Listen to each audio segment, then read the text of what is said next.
So what about the limb of creativity? The reason I put this in is because essentially every human being is a feeling-based entity. So we're not just about thoughts and reasons, but we're about our feelings and the things that we feel.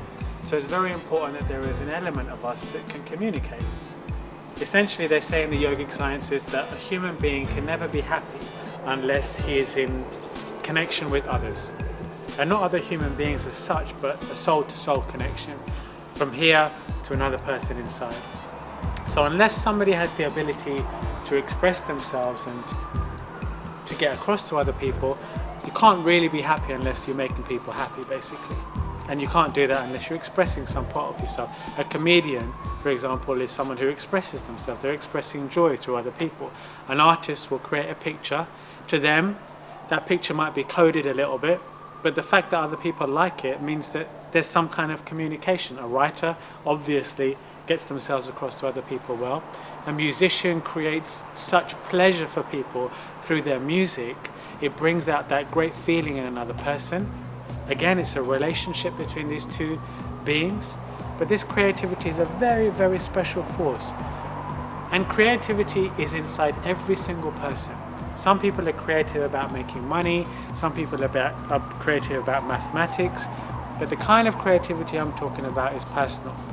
It's spiritual expression. And interestingly, at the highest level of spiritual expression, what is used the most? And if you find, it's actually poetry.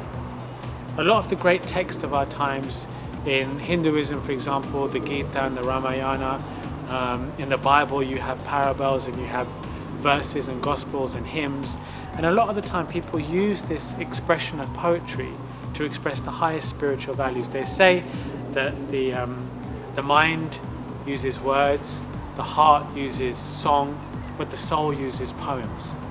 When the soul expresses itself, it's always in verse. So I've included some verses which are not of the level that I've expressed before of spiritual enlightenment, but of my own personal spiritual understanding of the world and everything around. I've used poetry because I feel when my soul wants to speak, it writes. When my heart is speaking, I'll make music.